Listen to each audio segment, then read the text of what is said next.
Bago tayo mag-umpisa, baka pwede nyong i-like ang video na to. Malaking bagay ang like sa aming mga content creators. Maraming salamat po.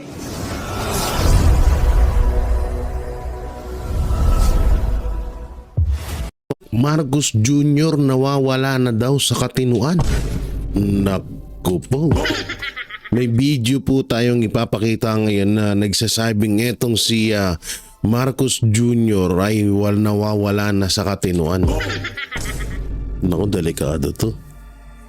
Nagiging ulol na ang gobyerno. Ako po ay magbibigay reaction lamang sa video na mapapanood ko, at may video rin ako na ipapakita ho rin sa inyo na kung saan ay yung mga project or mga build project ni Pangulong Duterte, no? Oo.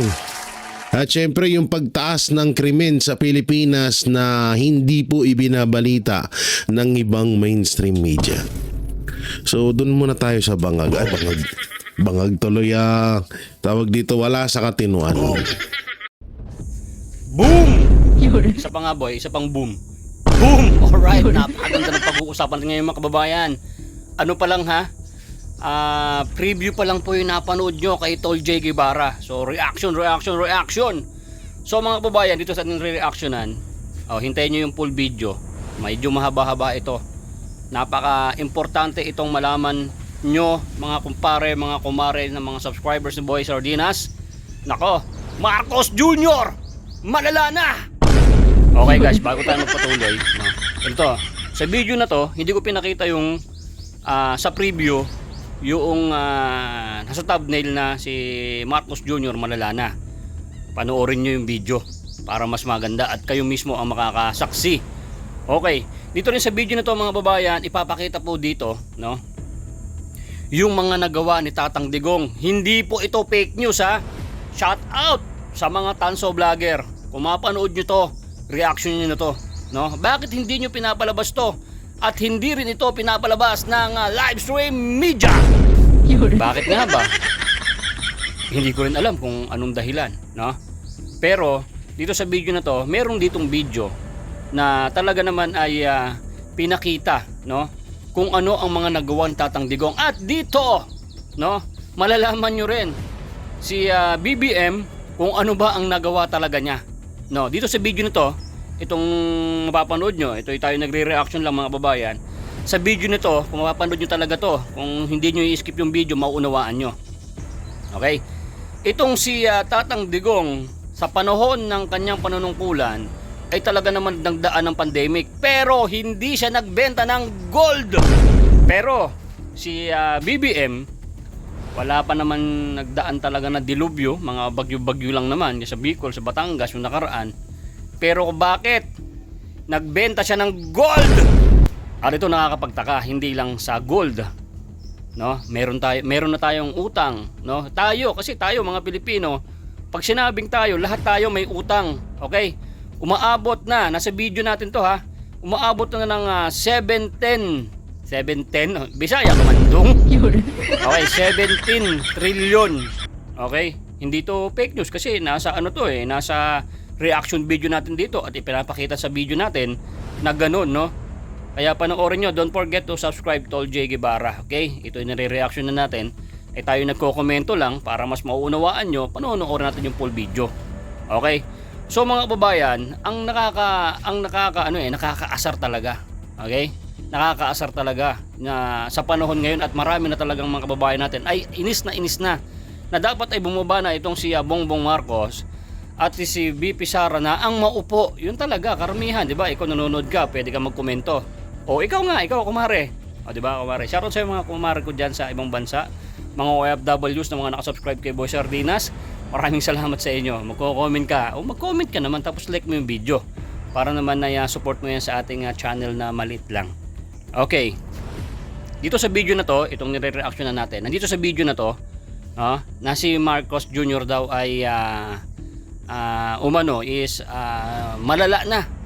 Okay, nasa video natin yan, panoorin nyo po. Pagkatapos ko magsalita, pasalitain mo naman ako, kung totoo man to, sasabihin mo, Sana nga, di ba? Sasabihin mo sana nga totoo. Okay, pero kami ni Tol J at ako nagre-reaction sa video ni Tol J at siya ay nagre-reaction din at may papalabas siyang video diyan ipapakita sa inyo. No? Pati yun ito mga babayan, mga kumare. Dito sa video na to is ipapakita niya, no?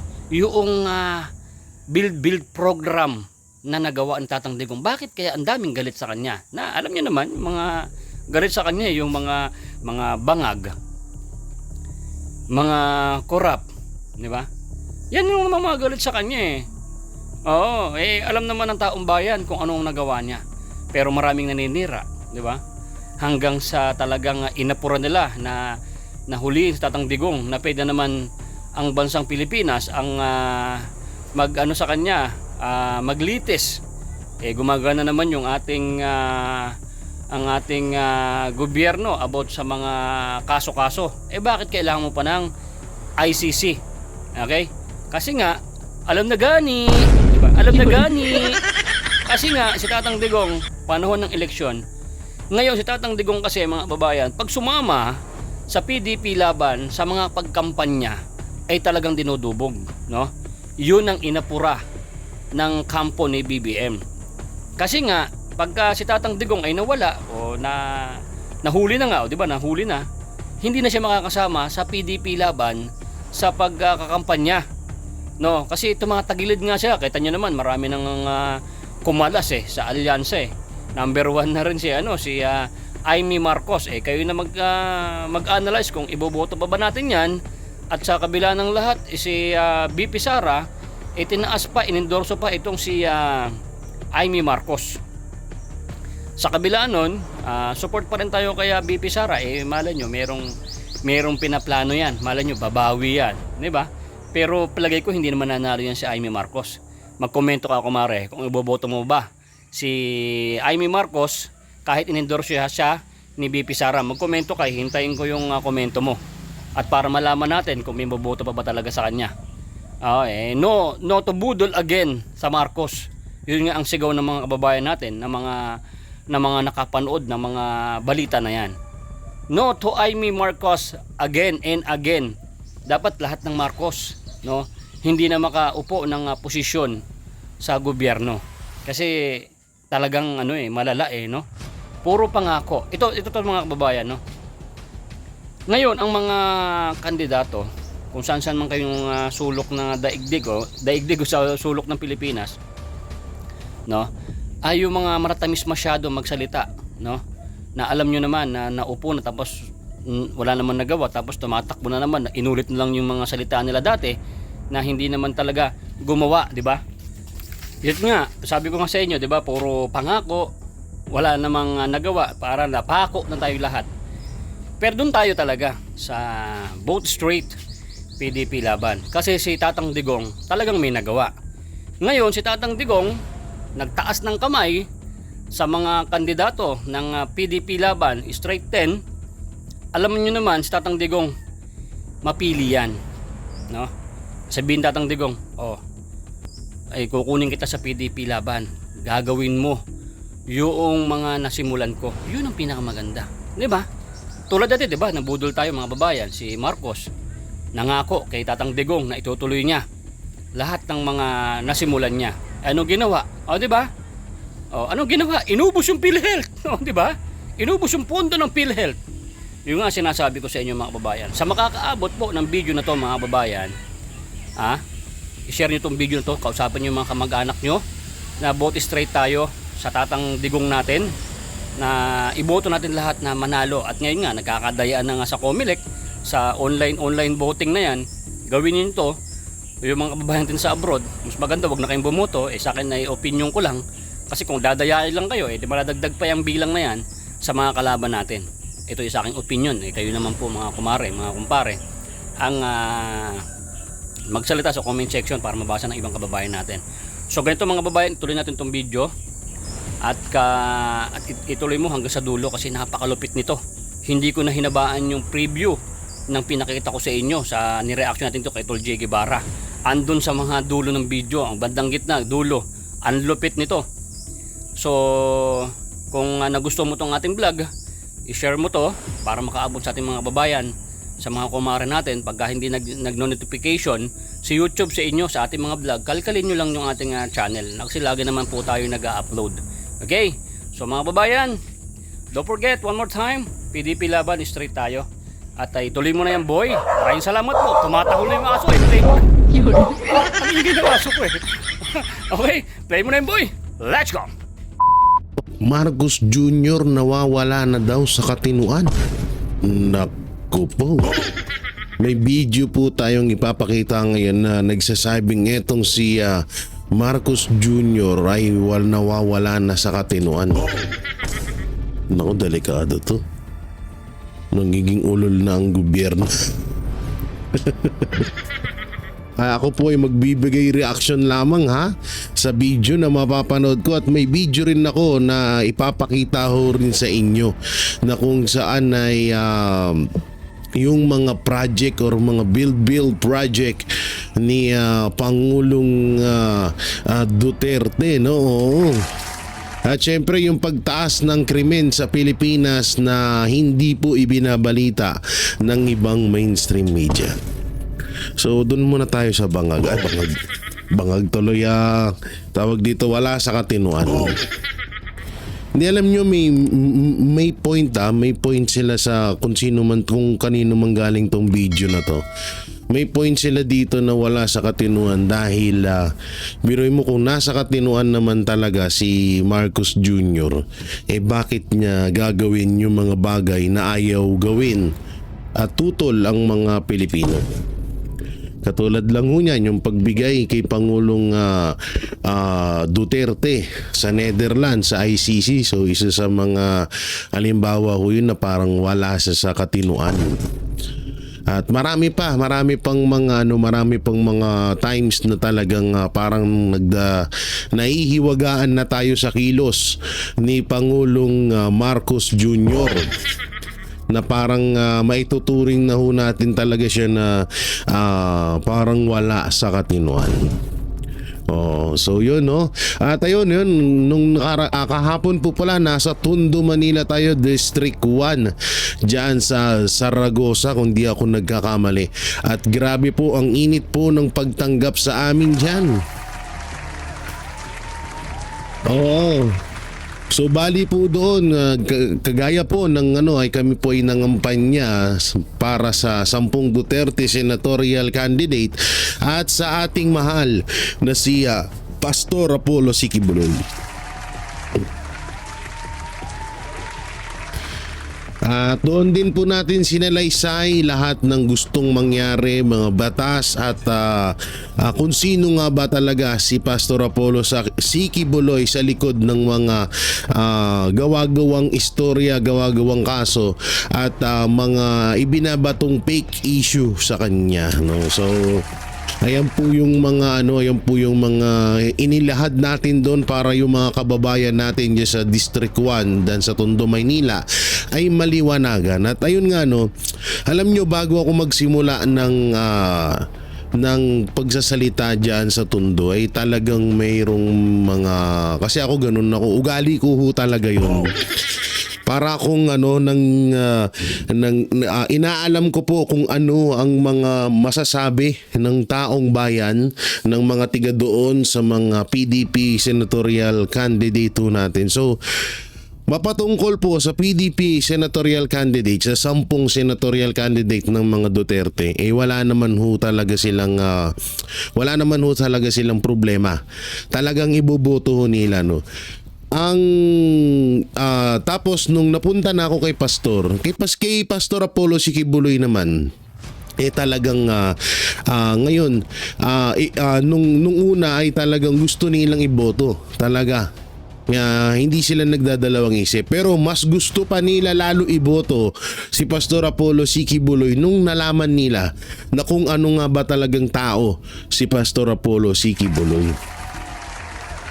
At doon nilahad natin ng talagang tunay na magkaibigan simulat sa pool si Pangulong Duterte at ang mga Duterte at etong si Pastor, at yung mga binali din po natin yung mga fake news na pinapakalat ng administrasyong Marcos labang kay Pastor, at doon naliwanagan ho ang mga tiga Tondo, Maynila. Kaya maraming salamat po diyan sa mga mainit na pagtanggap po sa amin diyan sa Tondo, Manila District 1.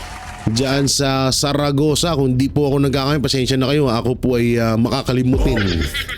Oo, so bali ang ganap po doon talagang sobrang saya, at talagang pinuno po, halos mapuno, halos nasa kalsada nang yung ngalan nagka-traffic.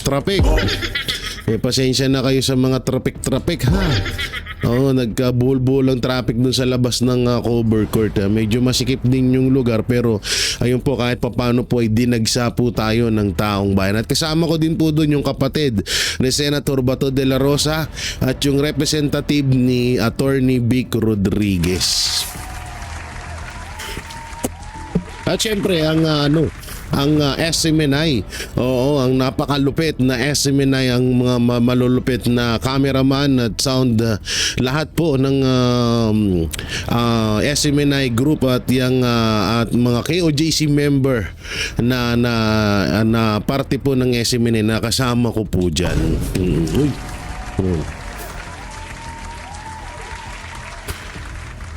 Tayo nga, hindi natin marami nga din nagsasabi na talagang daya na lang daw talaga ang magpapatalo sa Duterte senatorial candidate. Ayan yung pinaka-bisinisigaw ho doon sa Tondo, Maynila, na daya na lang talaga ang makakatalo sa mga pangbato ng mga Duterte.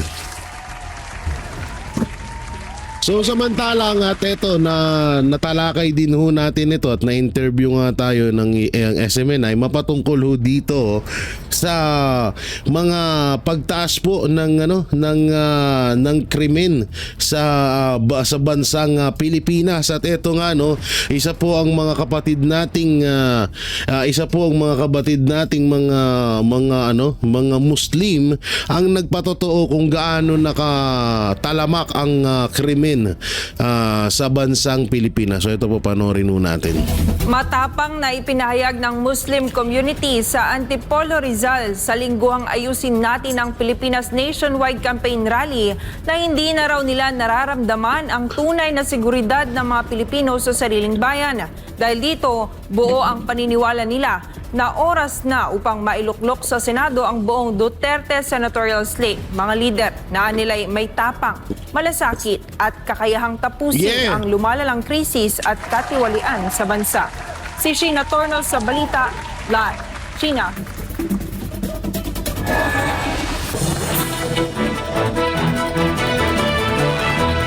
Kapartner, tama ka nga dyan. Wow, si habang Bunso. lumalala nga raw ang krisis sa bansa, ay lumalakas naman ang panawagan talaga ni ng taong Bunso, bayan China, oh. na tunay na pagbabago. Dito nga sa Antipolo, Rizal, isang komunidad ang lantaran ng umaapela. Hustisya ang kanilang panawagan at leader na may paninitikan. Ipinagmalaki ng Philippine National Police o PNP na bumaba na raw ng 18.4% ang crime rate sa buong bansa sa nakalipas sa 70 araw. Sabi ng PNP, kabilang daw sa kasong krimen na bumaba ay murder, homicide, physical injury, rape, robbery at theft. Ang pahayag na yan ng PNP, mariing tuniligsan ng Muslim community sa Antipolo, Rizal. At nila hindi na raw ramdam ng mga Pilipino na ligtas pa ngayon sa bansa, lalo na ang mga kababaihan.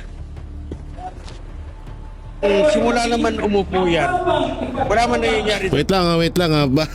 Alam nyo, bago natin magsalitain to si kapatid, alam niyo parang parang ginagawa naman tayong tanga ng administrasyon, no? Ginagawa naman tayong tanga nitong mga kapulisan, mga tagapagsalita diyan sa kapulisan.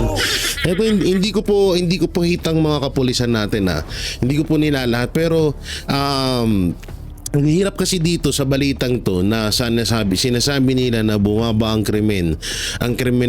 kriminalidad dito sa Pilipinas. Unang-una, hindi ho natin dama. Pangalawa, maya't maya po tayo nakakapanood sa mga social media platform, TikTok, FB, YouTube, Instagram at saan-saang social media platform na may mga ginagahasa, may mga pinapatay, may kinikidnap, may mga pagnanakaw. At sa totoo nga lang po, nag-upgrade na nga po yung agaw motor eh. Dati agaw motor nung panahon ni Pangulong Duterte kukunin lang yung motor, no? So natigil din po 'yun. Ngayon nag-upgrade na. Ang nangyari ho ngayon, pagkaagaw ng motor, nasa kanila na yung motor, babarilin pa nila yung may-ari ng motor. Ganyan no katatapang ang mga kriminal ngayon. Tapos sasabihin ng PNP, sasabihin ng gobyerno na mababa na ang kriminalidad sa Pilipinas. Samantalang nung sakto yung pagkalabas nila ng report na yun, kaagad na may dumating na report na may pinatay na naman. Kamakailan lang, kahapon lang, yung dalawang estudyante pinagsasaksak, di ba?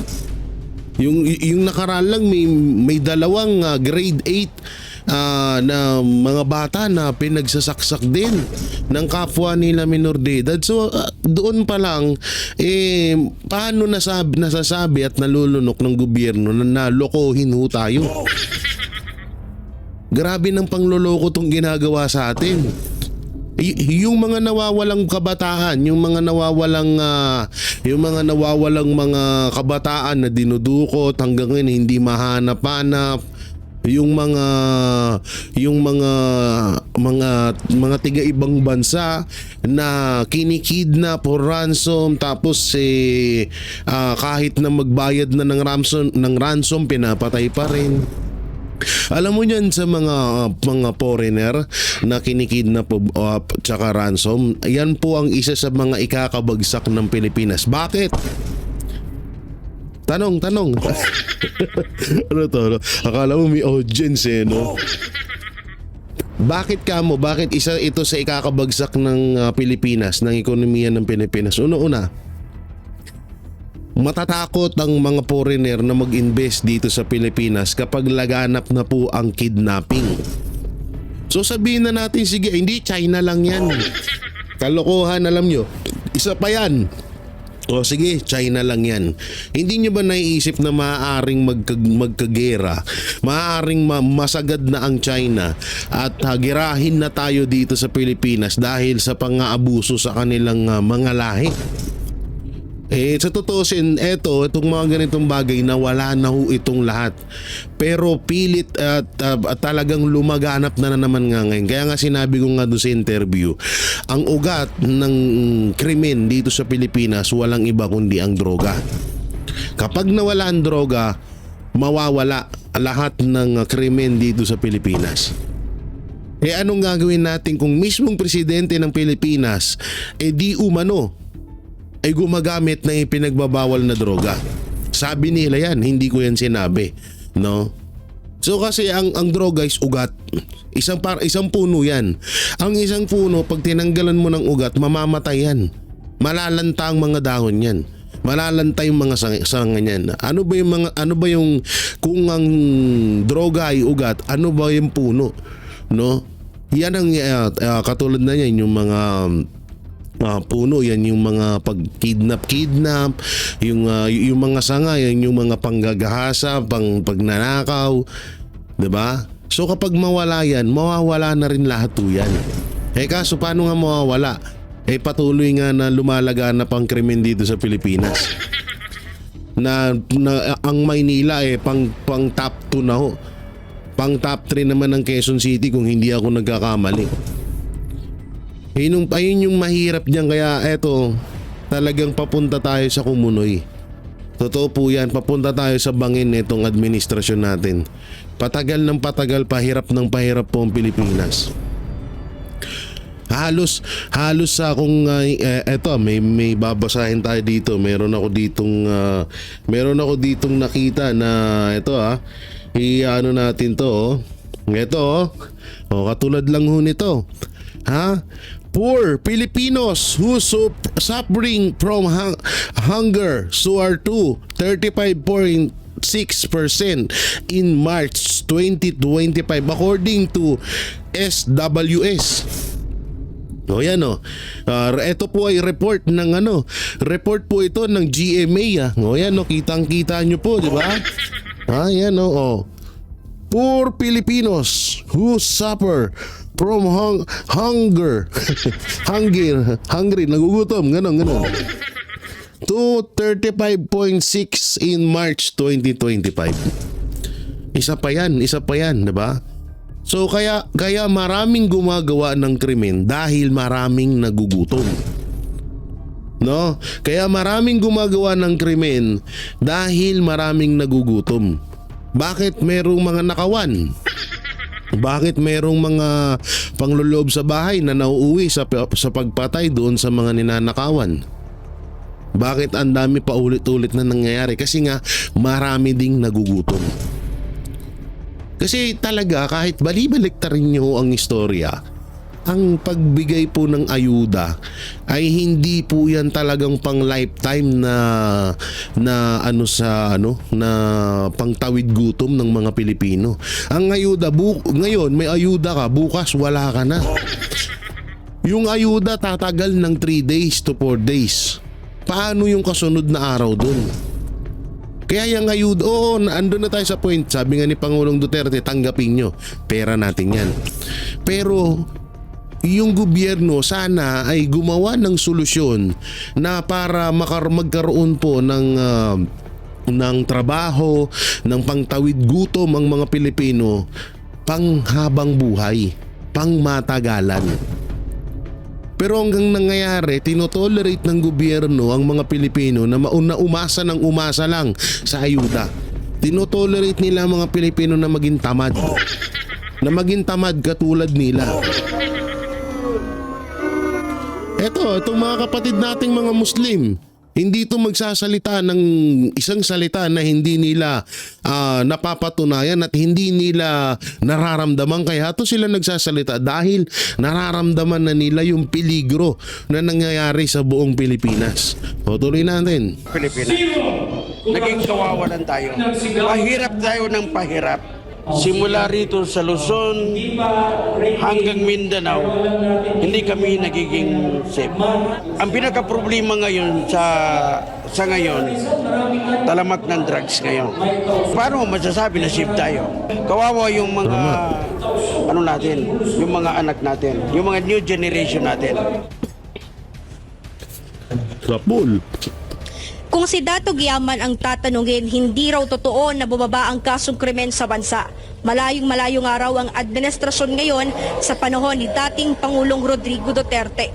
Ang talamak na droga ay hindi lamang personal na bisyo. Isa itong ugat ng krimen, kahirapan at pagkasira ng moralidad ng lipunan. Nakakabahala nga ayon sa Muslim community na dawit sa krimen ng ilang pulis na dapat ay mga protektor ng bayan.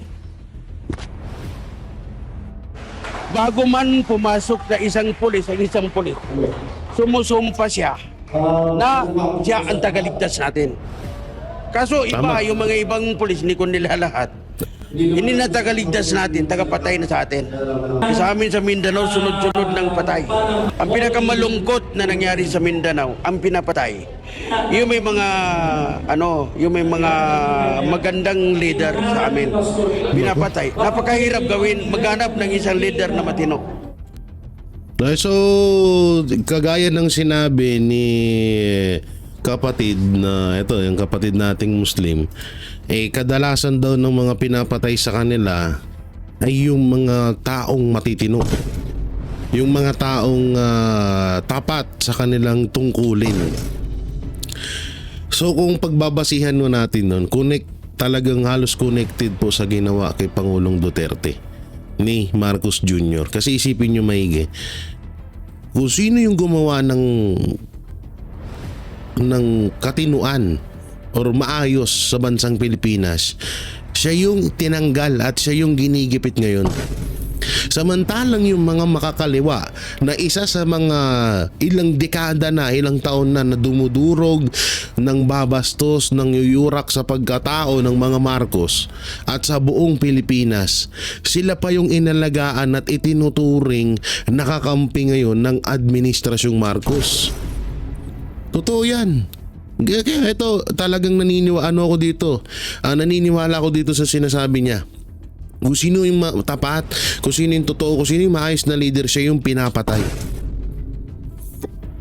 Hindi na ho rin bago yun kasi ginawa na ng Pangulong Bongbong Marcos kay Pangulong Duterte. Di alam nyo, walang mangyayaring pangbabatikos kay Pangulong Duterte, kay Pangulong Marcos, kung yung mga NPA ang tinarabaho niya. Kaso ang tinarabaho niya si Pangulong Duterte. Anak ng teteng, kaya talaga maituturing mo na may katinuan pa ba tong taong to? Nasa katinuan pa ba tong taong to? Diba? Mapapatanong ka ng ganun Getuloy. Sa amin, pinapatay. Napakahirap gawin, maghanap ng isang leader na matino. Naniniwala pa ang Muslim community dito sa Antipolo Rizal na panahon na upang hindi na mapaglinlang sa mga kandidato ang mga Pilipino na puro pangako lamang ang sinasabi, wala naman sa gawa. Kaya sa ayusin natin ang Pilipinas Nationwide Campaign Rally, dumalo at hindi nagpahuli ang mga taga-suporta ni Senatorial Candidate Pastor Apollo C. Quiboloy kasama ang Duterte Senatorial Slate sa Alta Vista Clubhouse sa Antipolo Rizal. Voluntaryo silang nakiisa sa pagtitipon upang ipakita ang suporta sa PDP laban sa pangungunayan ng dating Pangulong Duterte. Ang mga residente sa nasabing lugar ay magiging matalino na raw sa pagpili ng mga leader na iluluklok sa nalalapit na midterm elections. Sawa at pagod na raw ang mga Pilipino sa nangyayari ngayon sa bansa sa ilalim ni Marcos Jr. Walang pag-asinso ang Pilipinas kapag sila pa rin yung nakaupo. Totoo Alam yan. naman natin na yung pera sa PhilHealth, hindi nila may paliwanag kung saan napunta. Dapat mapalitan na. Pagod na ang tao. At lahat ng mga sinasabi nung itong presidente ngayon na yung 20 pesos na bigas, nabudol na tayo. Kaya hindi na tayo pwedeng maniwala sa kanila. Tama.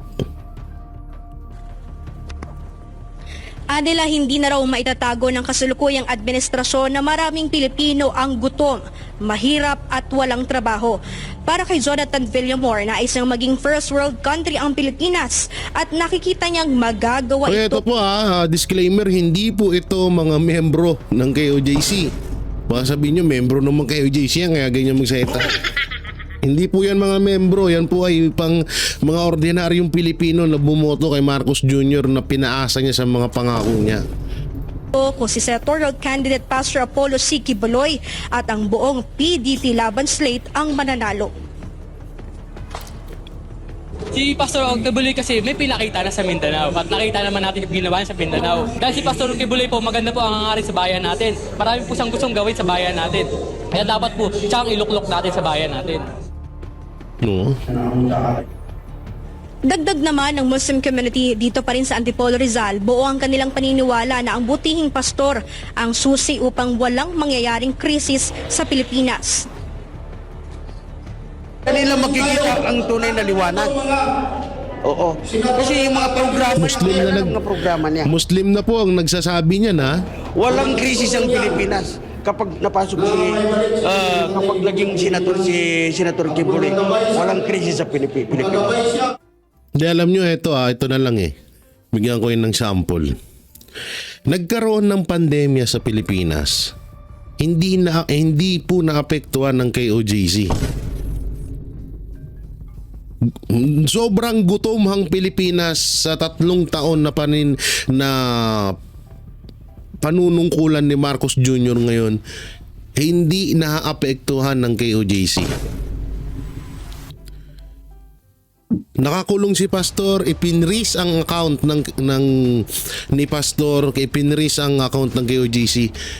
Hindi mo nakikita na apektuhan ng KOJC member sa iba't ibang panig ng Pilipinas at mundo. At hindi mo sila makikitaan na sila ay naghihirap. Sa halip ay sila ay tumutulong pa rin hanggang ngayon. Ganyan po kalupit. So, bakit kayang gawin ni Pastor yun? Paano niya nagagawa yun? Yun yung isa sa pinakakatanungan eh. Paano niya nagagawa yun? Yun po ay sa pamamagitan ng zero corruption sa kanilang lugar. Zero corruption na sa Davao, zero corruption pa sa loob ng kingdom. Yun eh.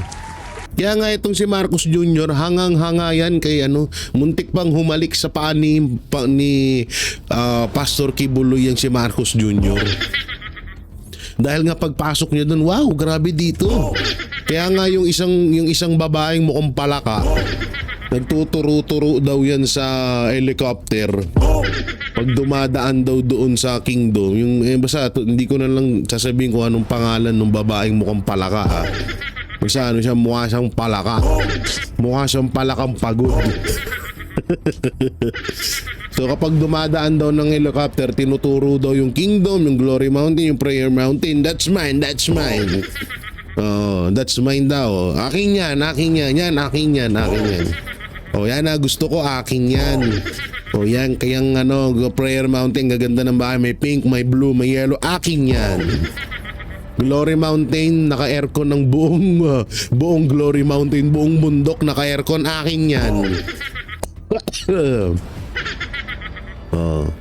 Kaya talaga alam nyo, at may ebidensya, may video, may picture na talagang hangang-hanga si Marcos Jr. dyan sa nagawa ni Pastor Apollo Sikibuloy na kahit wala ho silang pondo.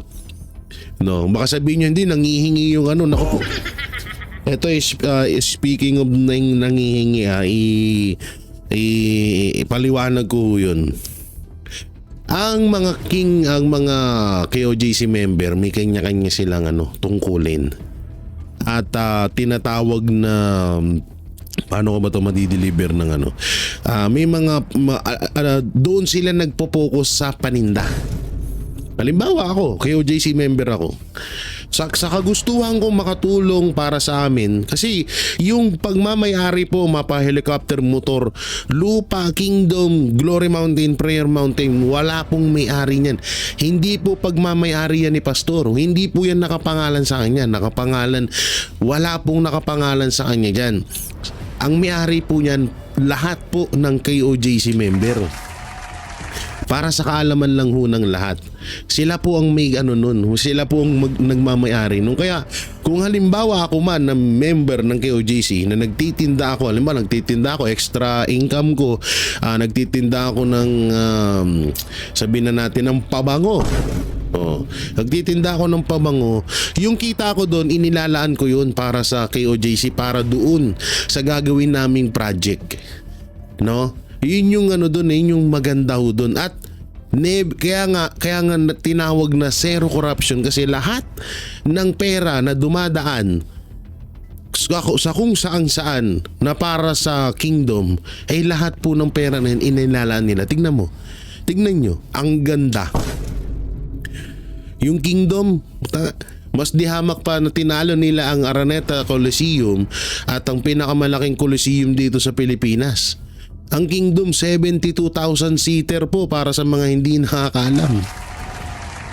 Yung Meralco na yung malaki ngayon nasa 52,000 seater lang ata ho yun. So dihamak na mas malaki yung sa Kingdom. Paano nila nagawa yun? Kasi doon nga yun Yun nga yung zero corruption. Kaya kaming mga banateros na dating kaaway, na dating hindi naman totaling kaaway, na dating bumabatikos kay Pastor Apollo Sikibuloy, napabilib kami dahil nga doon sa zero corruption na pamamalakad niya sa KOJC. At hindi po basta-basta na ikaw ay i-promote at ikampanya ng mga kapatid nating Muslim. Dahil yung mga yan, napakasagrado niyan, hindi ho sila pwedeng mag-endorso ng isang tao na alam nilang papalpak, na alam nilang mabubuliyaso sila. Oo, wala ho silang ganun, no? Hindi ho sila ganung ano, hindi ho sila ganun. Hindi ho sila ayaw nilang napapahiya. Yan, para sa kaalaman lang ng lahat.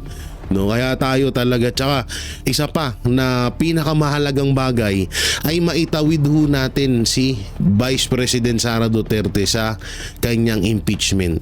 Na sana nga maipasok ang 10 Duterte senatorial candidate para hindi ma-impeach si Vice President Sara Duterte. At least yung 10 na yan, tiwala tayo dyan. Buo ang tiwala natin dyan, 101%. Yung sa mga senator na nakaupo ngayon, wala ho tayong tiwala doon. Nakakatakot to. Baka mapunta na naman tayo sa wala. Samantalang ito yung isa sa mga tinatawag na krimen, no?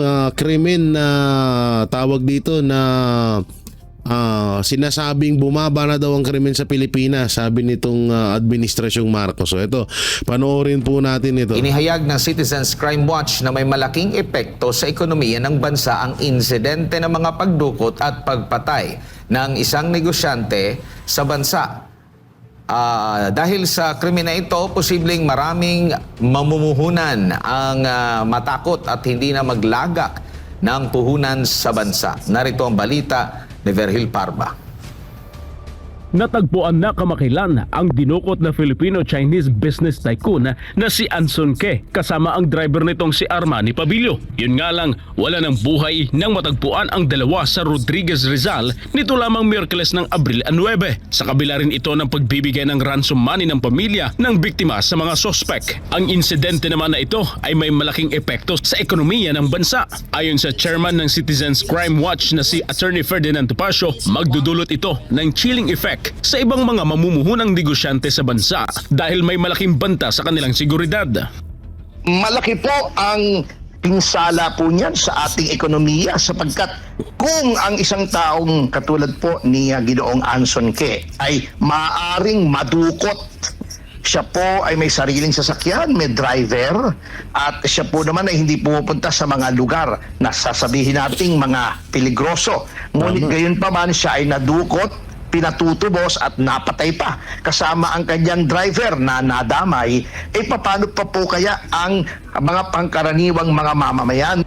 Ang pagtaas-anya ng kriminalidad sa bansa ay masasalamin din sa uri ng pamumuno ng isang lider. Dahil kung ang lider anya ay may paninindigan sa batas, makikita raw ito pati sa mga mismong mamamayan. Di kaya nga yung sinasabi natin, yung mga katulad niyan, yung vlogger na Russian vlogger na nanarantado dito sa Pilipinas, nagtitrip. Alam nyo, kahit na nakasuhan nyo, alam nyo, pinakamalungkot pa doon, si PRRD binigay sa dayuhan, tas yung dayuhan ayaw ibalik sa lugar niyo. Ang nakakalungkot yung ganun, no?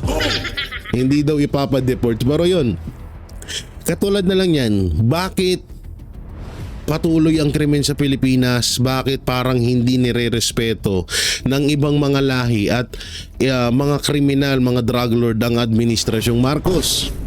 Bakit nga ba? Kasi ganito. Unang-una, binigyan nila ng daan yung mga kriminal, yung mga drug lord, yung mga taong halangang bituka na makagawa ng kanilang gawain na illegal dito sa Pilipinas. Kasi una-una, saan nakapokus ang PNP? Saan nakapokus ang administrasyong Marcos? Wala, kundi sa mga Duterte. Wala silang ibang achievement.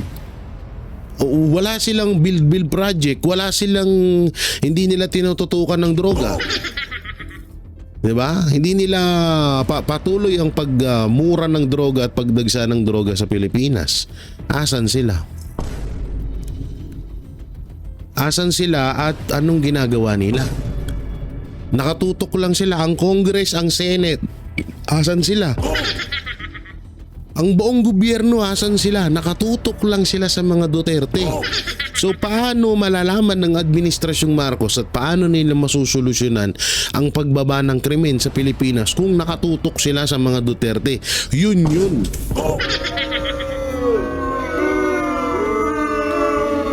At ang pinaka masamang epekto pa nito, mawawalan tayo ng mga investor sa Pilipinas pag patuloy itong ganitong gawain. Diba? Pag patuloy itong ganitong gawain, kawawa ho tayo dito. Walang maglalakas loob ng mga businessman, lalo na yung mga ibang lahi, na tataya nila buhay nila sa Pilipinas. Ulul, walang ganun. Walang ganun na mga dayuhan, ha? Kaya yan nandito kasi gusto nilang magnegosyo, gusto nilang mag-invest. So walang pinagkaiba yan, mapa Chinese America man. Kahit naman Amerikano or Chinese, pinapatay ng mga nangu-hostage ng mga nangkikidnap So eto, gawain to noon. At eto, talagang napanaginipan ko. Eto na naman sa panaginip. Na may isang grupo noon, wala pa si Pangulong Duterte, gawain na to, na bumalik na naman ngayon. Hindi ako magbibigay ng pangalan, pero kilala ko sila doon sa panaginip ko. Na itong mga taong to, ginagawa na nila talaga. Hostage sila, mangkikidnap sila ng mga mapeperang, mga dayuhan, mga investor. Ipapatubos nila tapos papatayin din nila.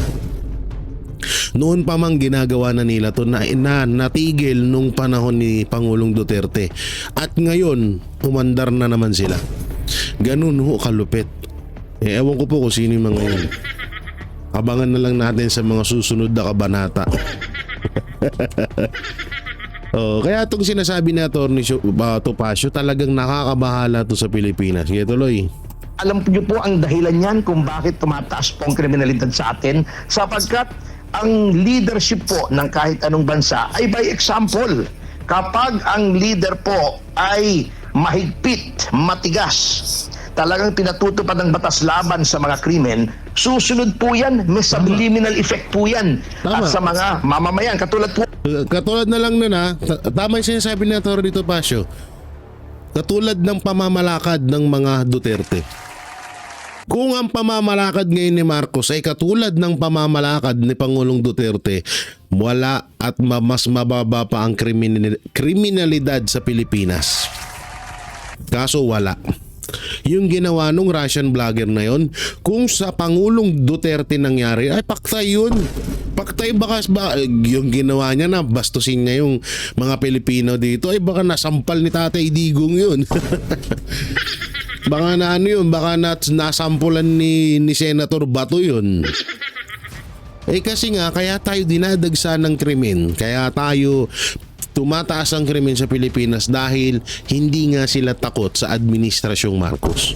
Dahil ang Administrasyong Marcos ay sobrang matatawag nating napakalatoy or tinatawag na napakalamya, napakalambot sa mga kriminal.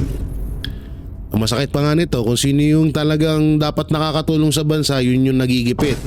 Yung mga kriminal, ayun, pag-alagala sa gobyerno. Ngayon, ako ay nasa Singapore. At dito po sa Singapore, kahit maiwanan nyo yung kahit anong gamit ninyo, ako po ay nakalaglag ng wallet, di ngayon lang dito. Ibinalik po kagad nung nakakuha, hinabol pa ako. At dito po, kahit alas 2, alas 3 ng madaling araw, maglakad kayo, wala pong gagalaw sa inyo. Kahit kayo babae, kahit kayo mag-isa, kahit kayo bata, wala pong gagalaw dito. Yan po ang ehemplo po ng leadership, ng isang leadership na matibay at malakas. Dagdag pa ni Topacio na ang pamahalaan ay naging perfect example ngayon sa paglabag ng saligang batas, kaya di katakataka na laganap ang krimen kahit saan. Ngayon po, yung mga tao na nagsisilbi sa ating pamahalaan ay nakikita nyo po kung paano abusuhin, kung paano po ang mga pulis natin. Katulad ni General Torre ay basta na lamang ng sisira na mga private property. Nakita po natin yan dun sa raid sa Kingdom of Jesus Christ. Nakita po natin yung pag-aresto nila ng walang warrant kay dating Pangulong Duterte. Ngayon po, yung mismong hepe ng pulis, justify yung paggamit ng droga. Hindi daw addict kahit gumagamit ng droga. So lahat po yung mga factors na yan, nagtitrickle down po sa mentalidad ng mga tao. At nakikita po nila na hindi na pala pinapatupad ang batas. It has become a lawless society. Kaugnay nito, hindi rin maiiwasan ni Topacio na maikumpara ang kapanahunan ng dating Pangulong Duterte kung saan Malayo. takot ang mga masasamang loob, maging ang mga gumagamit at nagbebenta ng iligal. Malayo yung administrasyon Marcos ngayon sa administrasyong Duterte. Malayo. Droga. Alam nyo, nung panahon ni Pangulong Duterte, nakita naman po natin, dahil po sa kanilang pananaw ng mga tao na mahigpit po ang pagpapatupad ng batas. Umayos po yung mga mamamayan. Ang daming yung mga simpleng user, di naman yung mga pusher, di naman yung mga drug lord, ang sumurrender at kusang loob nagparehab para lamang sila ay makaiwas sa tinitingnan ng mga consequences sapagkat talagang hinuhuli. At nakikita po natin yung mga tinutugis po talaga, yung mga big time drug lords, yung mga pusher sa kanilang mga lugar. Kahit sila ay mga nasa gobyerno o matataas ang posisyon, hindi po natatakot na sila po ay idemanda. Paalala naman ni Topacio na kung magtutuloy-tuloy ang ganitong insidente ng pagdukot at pagpatay sa mga negosyante, tiyakan niyang mawawalan ng mga mamumuhunan na nais magnegosyo sa Pilipinas at hihina ang ekonomiya ng bansa. Para sa Baka sabihin na naman ng dyan, di, pinagtatanggol nyo kasi Chinese. Piraulo. Kahit na Amerikano yung namatay na yun, talagang ganyan pa rin sasabihin namin. Samantalang mapunta ho tayo dito. Etong video na to na kung saan ay Marcos Jr. ay parang tawag dito, nasiraan na ng bait. Ano ba to? Totoo ba tong may health issue na itong si Marcos Jr.? Wag naman ho sana kasi nakakaawa naman ho yung bansa natin kapag bangag na nga tapos baliw pa yung presidente. Sabi nila yun sabi nila dito panoorin natin tong video na to. Yan kapag may kakasuhan kayo si Sir Franco na lang. Tinuro ko si Sir Franco gag. Yan panoorin natin to. Itong title, Marcos Jr. walang matibay na walang matibay na direksyon sa pamumuno. Ay hindi pala ito yun. Ito ba yun? Wait lang mali yata ako nang napindot. Saan yan? Ito ba yun? Hindi yan. Ito ba yun? Hindi yan. Ito ba yun? Hindi yan. Ito nga. Asan na yun? Bakit dag-iba? So panoorin muna natin to. Sa gitna ng mga katanungan kung nasa tamang kalagayan pa ba ang Pangulo ng Bansa sa pagharap. Ito nga yun. Ito nga yung video na yun. Kung nasa katinuan pa ba si Marcos Jr. So panoorin natin. Sa gitna ng mga katanungan kung nasa tamang kalagayan pa ba ang Pangulo ng Bansa sa pagharap sa mga seryosong issue, muling iginiit ng isang kilalang political analyst ang panawagan para kay Pangulong Ferdinand Marcos Jr. na sumailalim sa hair follicle drug test. Aniya, malinaw na sa mga ikinikilos ng Pangulo mula sa mga hindi inaasahang pahayag hanggang sa tila magulong tindig sa mga polisiya na may kailangan siyang sagutin at ipaliwanag sa taong bayan. Si Carlo de la Peña magbabalita. Kaliwat kanan pa rin ang issues na kinakaharap ng Administrasyong Marcos Jr. Mula sa hindi pa rin nare-resolbang krisis sa bigas, mga problemang pang-ekonomiya, kontrobersyal na polisiya sa foreign relations at ang lumalalang usapin ng katiwalian. Patunay ng kanyang pagkadismaya, isang maanghang na komento ang binitiwan ng veteranong political analyst na si Adolfo Caado Paglinawan. Aniya, sa halip na malinawan at maresolba na ang mga isyong ito, lalo lamang umanong lumalabo ang direksyon ng pamahalaan sa ilalim ng kasulukuyang liderato. Hindi maintindihan ito ating Pangulo. Sala sa lamig, sala sa init. No? So, anong konklusyon? Ay, sorry. Hindi, ang cute lang ng boses ni Ado. Malinawan at maresolba na ang mga isyong ito, lalo lamang umanong lumalabo ang direksyon ng pamahalaan sa ilalim ng kasulukuyang liderato. Hindi maintindihan ito ating Pangulo. Sala sa lamig, sala sa init. No? So, anong konklusyon na lumalabas sa mga taong bayan? Wala siyang sa sariling bait. Ayon kay Paglinawan, kapansin-pansin ang layo na mga ginagawa ni Marcos Jr. sa kanyang mga pangakong binitiwan noong kampanya sa 2022 elections. Wala Kabilang talaga. narito ang pagpasok ng foreign investment, Oo, hindi, totoo naman yun eh. Wala talaga. Lahat ng pinangako ni Marcos Jr., ni isa, walang natupad. Tapos, kung ano-ano na lang, diba katulad yan, dapat kapag kung ano yung pinangako mo sa tao, yun yung gagawin mo. At yun din ang sasabihin mo sa SONA. Nakailang SONA na pero iba-iba na lang, iba-iba na po ang lumalabas sa bunganga ng Marcos Jr. administration. Katulad na lang yung flood control. 5,500 na flood control na hanggang ngayon hindi natin makita-kita. Tsaka kaya talaga itong sinasabi ni Kaadoy, kung daw nagkakamali sa pangalan, yung political analyst, parang wala nga talaga sa katinuan na. Kasi isipin mo ba naman, kauna-unahan sa buong mundo na merong isang presidente na ipinagkalulo niya ang kapwa niya Pilipino. First time in history of the world po yun, the world. First time in history of the world po yun, ha. Para sa kaalaman po, para sa kaalaman nyo lang lahat. pagpapalago ng ekonomiya lalo na sa sektor ng agrikultura, pagbagsak ng presyo ng bigas sa 20 pesos kada kilo, pagsugpo sa korupsyon at pagpapatuloy ng legasiya ng dating Pangulong Rodrigo Duterte. So, this has formed a pattern. Hindi lamang tatlo, marami.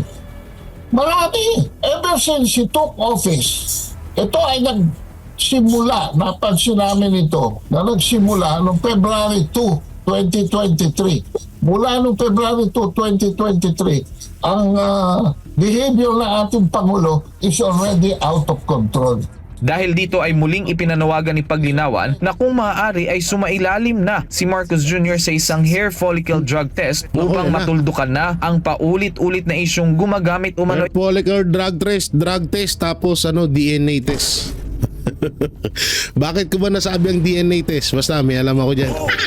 Abangan nyo na lang sa mga susunod na kabanata ng iligal na droga. Para kay Paglinawan, isa itong uri ng paghingi ng accountability sa Pangulo dahil lubos na apektado na umano ang kapakanan ng mga Pilipino lalo na sa pagharap sa mga issue at paggawa ng solusyon sa mga problemang kinakaharap ng bansa. Inihalimbawa ni Paglinawan na may pagkakataon sa isang ambush interview ay natatarantang sumagot si Marcos Jr. Minsan naman ay tawa ito ng tawa o kaya na may tila nabubulol sa kanyang pagsasalita. Tawa ng tawa na wala naman nakakatawa, no?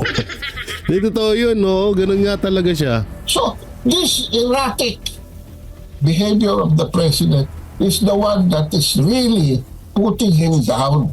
Ha? Tapos ang mga polisiya pa niya, hindi lamang malabo kung hindi para sa taong bayan. Hirit rin ni Paglinawan na bukod sa mga pangakong hindi na ipatupad ay naging salungat rin ang posisyon ni Marcos Jr. sa pakikitungo sa ibang bansa taliwas sa ipinangako nitong pagpapatuloy ng independent foreign policy ni dating Pangulong Duterte. At ang pinakauling issue na naiuugnay kay Marcos Jr. ay ang isinagawang Senate hearing kaugnay sa iligal na pag-aresto sa dating Pangulo at pagsuko sa kanya sa International Criminal Court o ICC. Todo depensa kasi ang mga gabinete ni Marcos Jr. sa ginawa nilang plano para ipaaresto si dating Pangulong Duterte. Para sa Diyos at sa Pilipinas kong mahal. Yan grabe talaga no.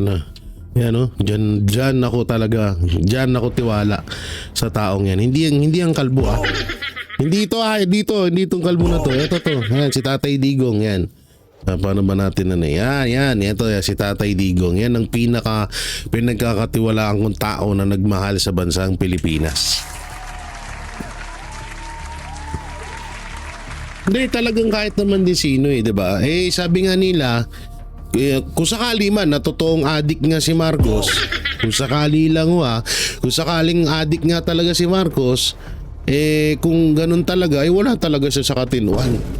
Alam naman natin na ang krimen sa Pilipinas ay nagmumula yan sa paggamit ng ipinagbabawal na droga. So kung gumagamit ka nun, wala ka sa katinuan.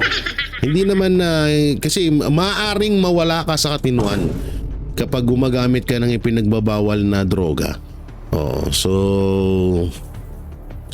ewan ko kung may sayad na ba to. Sabi ni Kadado, parang may sayad na daw tong si Marcos Jr.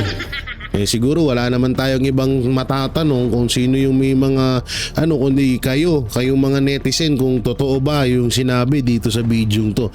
Pero may isa akong video na ipapanood sa inyo. Hindi yan. Ano-ano na ba ang Easy. Hindi pa kita pinaplay, easy. So kung eto na lang, may papanood ako sa inyo na mga project na natapos na sa panahon ni Pangulong Duterte. So ito po, panoorin mo natin. Ano-ano na ba ang nakumpletong proyekto sa ilalim ng Build program? Sa kasalukuyan ay natapos na ang 212 airport projects, 446 seaport projects, 10,376 flood mitigation structures, 26,494 kilometers na mga kalsada at 5,555 na matulay sa buong bansa. Grabe. Tinatapos na rin ang pagpapatayo sa mga 102 airport projects, 117 seaport projects, 1,090 kilometers na mga railway, 2,587 na mga flood mitigation structure, 2,515 kilometers na mga kalsada at higit 1,000 tulay. As of May 12, 2021, sa 119 na infrastructure. Ito pakinggan yung maigi tong report na to dito banda. Kung may project man ngayon na nagagawa si Marcos, ito po yung ebidensya na hindi sa kanya talaga yan, kundi sa panahon pa yan ni Pangulong Duterte.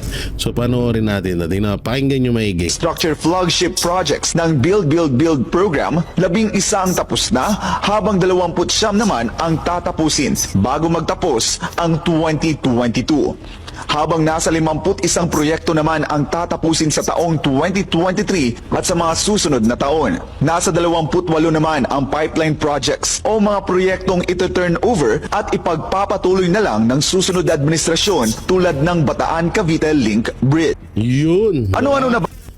Yan ang liwanag huno na 28 ang parang yun na lang daw ang ipagpapatuloy ng susunod na presidente ng Pilipinas.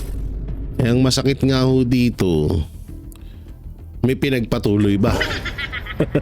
Yung pinakamasakit dyan, may pinagpatuloy ba? May natuloy ba? Wala. Umiikot lang ang buong Pilipinas sa issue ng mga Duterte. Umiikot ang hindi pala Pilipinas, ang gobyerno sa issue ng mga Duterte. Doon lang sila. Yun lang yung pala paulit-ulit nila, paikot-ikot sila doon. Tapos yung pera ng Pilipinas, kuha sila ng kuha. Ito na lang sample. Nagkaroon ng pandemya sa Pilipinas. Ni minsan hindi nagbenta ng ginto si Pangulong Duterte. Sobrang hirap na ho tayo nun. Sobrang krisis na talaga ang nangyari sa Pilipinas. Pero hindi nagawang magbenta si Pangulong Duterte. Sa halip ay sinulusyonan niya ng walang nawawala sa Pilipinas. Ganun kagaling si Pangulong Duterte. Tapos magugulat tayo ngayon sa pangatlong taon ng termino ni Marcos Jr. nagbenta ka ng ginto na wala naman wala namang nangyaring krisis sa Pilipinas. O baka sabihin nyo mga tanso vlogger, hindi kasi pagbaba ni Digong malaki utang. Putang ina, siya nga 6 years magkano lang utang na iniwan niya kay Marcos, nagkaroon pa ng pandemya. Ngayon nga lang 3 years. 3 years pa lang si Marcos, walang partida, wala pang pandemyang nangyayari. Huwag naman sanang mangyari pa ulit. Anak ng teteng, magsa 17 trillion na utang ng Pilipinas. Gago ka ba? Kaya huwag nyo kaming paandaran. Tingnan nyo doon na lang sa pagkakataong yun, sa nangyaring yun. Ang pandemya na nangyari sa panahon ni Pangulong Duterte, buong Pilipinas. Buti na nga lang ngayon pa bugso-bugso lang. May nangyaring bagyo sa Bicol. Hindi yun mahirap para sa administrasyong sa isang administrasyon. Ang pinakamahirap yung buong Pilipinas naghihirap. Dumadaan sa isang pandemya. Pero pero hindi nagawang magbenta ni Pangulong Duterte. Pero bakit si Marcos Jr. nakapagbenta ng gold na wala namang nangyaring pandemya? Doon na lang napakaliwanag hunong. Hindi ko na siguro kailangan pang i-explain ng mabuti at todo, pero alam ko naman na alam nyo yun. So yun mga banateros, mga kabiyaya, anong makukomento nyo? Si Marcos Jr. nga po ba ay wala na sa katinuan? I-comment nyo lang po dyan sa baba at kung anong masasabi nyo, babasahin po natin yan. So yun, hanggang dito na lang yung video ko. Maraming salamat sa patuloy na pagsuporta sa Banateros Brothers SMNI at syempre sa aking YouTube channel. Don't forget to like, share, comment, and subscribe sa ating YouTube channel. Pipindot na lang din yung bell button para lagi kayo updated sa ating mga video araw-araw. Pakidamay na rin po yung super thanks and join button natin niya. Maraming salamat po. Napakalaking tulong po niyan. So ingat po kayo palagi. God bless and peace and bye-bye.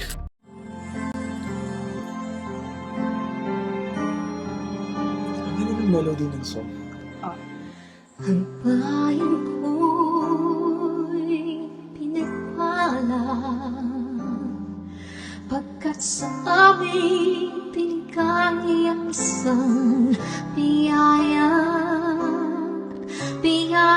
na mag-aahon sa hirap at dilim ng kahapon at sa bawat Pilipino'y magtatanggol sa bayan ko dati laganap pang-api at dusa sa aming mga mahihirap ngunit ikaw ay dumating sagot sa aming mga dalangin muli kaming babangon mabuhay ka Tatay Digong Ama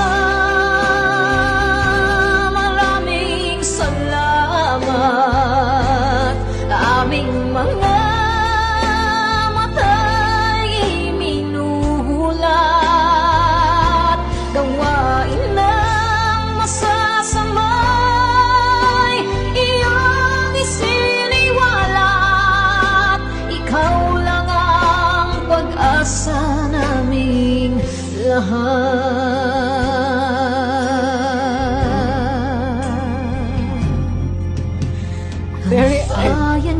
Binamatay niya ako, umiyak ako. Pilipinas muling makikilala at itataas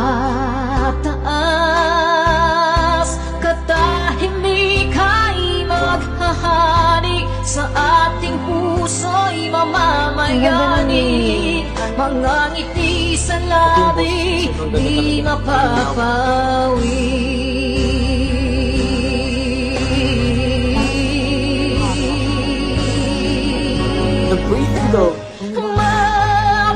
Mabuhay ka, Tatay Digong, maraming salamat. Ang malasakit sa Pilipino ay walang kasing tapat. Ika'y paglalaban ng iyong mga anak. Tunay kang biyaya sa bansang Pilipinas.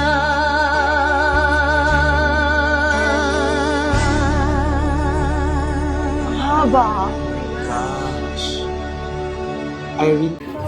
Nay, ito na yung bayad ko sa isa ano. O kunin mo yung isa. Isa muna. Iyan oh. Tapos isa pa, 'di ba? 4 dapat na sardinas eh. Oh, yan. 3 na. Pang-4 na sardinas. Okay na.